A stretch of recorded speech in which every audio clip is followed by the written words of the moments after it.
Assalamualaikum warahmatullahi wabarakatuh. Perkenalkan, nama saya Rina Silviana dari Prodi PIAUD RPL 1C Universitas Islam Darussalam Ciamis. Di sini saya akan memaparkan materi tentang integrasi cerita dengan kurikulum PAUD. Bercerita merupakan salah satu metode pembelajaran yang sangat penting dan efektif dalam dunia pendidikan anak usia dini. Secara umum, bercerita dapat diartikan sebagai kegiatan penyampaian pesan, pengalaman, nilai, atau pengetahuan melalui rangkaian peristiwa yang disusun secara runtut dan menarik, baik secara lisan maupun dengan bantuan media tertentu. Kegiatan bercerita bertujuan untuk memberikan hiburan sekaligus pendidikan kepada anak sehingga mereka memperoleh pengalaman belajar yang menyenangkan dan bermakna. Menurut Muspiro, bercerita adalah salah satu metode yang paling sesuai dengan karakteristik anak usia dini, karena anak pada usia ini cenderung memiliki rasa ingin tahu yang tinggi, daya fantasi yang kuat, dan kemampuan imajinatif yang berkembang pesat. Cerita yang disampaikan dengan cara menarik, penuh ekspresi, dan melibatkan anak secara emosional akan lebih mudah diserap dan diingat dibandingkan dengan penyampaian informasi secara langsung. Cerita bisa masuk ke tema atau subtema dalam RPPH. Bercerita dapat menjadi salah satu kegiatan yang sangat efektif dalam pembelajaran anak usia dini dan dapat dimasukkan ke dalam tema atau RPPH, subtema dalam rencana pelaksanaan pembelajaran harian. Contohnya, jika temanya adalah hewan, maka bercerita dapat menjadi salah satu kegiatan yang dapat dilakukan, seperti bercerita tentang kehidupan hewan di hutan, bercerita tentang jenis-jenis hewan dan ciri-cirinya, bercerita tentang bagaimana hewan dapat membantu manusia.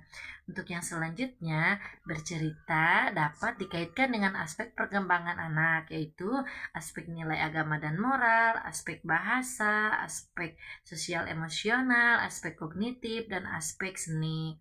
Untuk yang pertama, cerita dapat dikaitkan dengan nilai agama dan moral karena dapat menjadi sarana internalisasi nilai-nilai agama dan moral melalui tokoh dan alur cerita.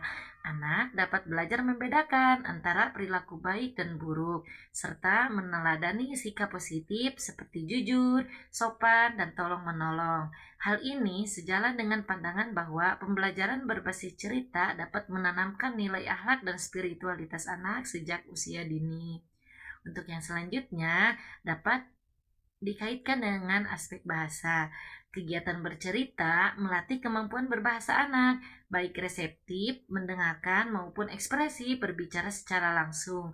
Anak akan memperoleh kosakata baru, belajar menyusun kalimat, dan meningkatkan kemampuan memahami makna cerita. Pembelajaran tematik yang memanfaatkan cerita juga memperkuat keterampilan literasi anak. Yang ketiga, cerita dapat dikaitkan dengan aspek sosial emosional anak.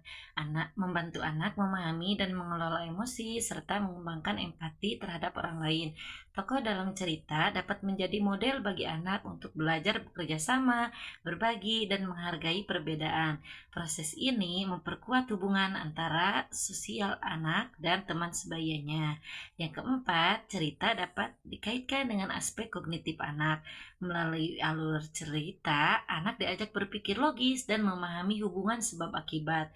Cerita juga menstimulasi daya ingat anak, imajinasi anak, dan kemampuan memecahkan masalah.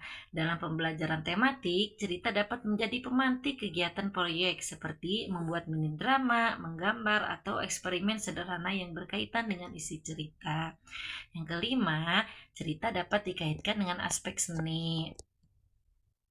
Cerita dapat diintegrasikan dengan kegiatan seni seperti menggambar tokoh cerita, membuat properti, bernyanyi, atau bermain peran. Kegiatan ini memperkaya kreativitas dan kesepakatan estetika anak. Melalui pendekatan tematik proyek, anak dapat mengembangkan ekspresi diri yang kreatif sekaligus belajar bekerja sama dalam kelompok. Untuk yang selanjutnya, cerita sebagai sarana pembelajaran tematik dan proyek. Cerita dapat menjadi sarana pembelajaran tematik dan proyek yang sangat efektif dalam pembelajaran anak usia dini. Berikut beberapa manfaat pembelajaran tematik dan proyek. Yang pertama, dapat meningkatkan imajinasi anak. Yang kedua, dapat mengembangkan minat belajar anak. Yang ketiga, meningkatkan pemahaman anak. Yang keempat, mengembangkan kemampuan bahasa anak. Yang kelima, cerita dapat membantu anak-anak mengembangkan kemampuan sosial mereka, termasuk kemampuan berempati, bekerja sama, dan berkomunikasi dengan orang lain.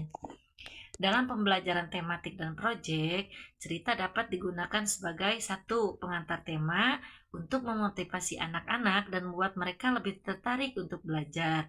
Yang kedua, sebagai ilustrasi konsep, gunanya untuk membantu anak-anak memahami konsep-konsep yang abstrak. Yang ketiga, kegiatan pembelajaran untuk mengembangkan kemampuan anak-anak termasuk kemampuan bahasa, imajinasi, dan sosial.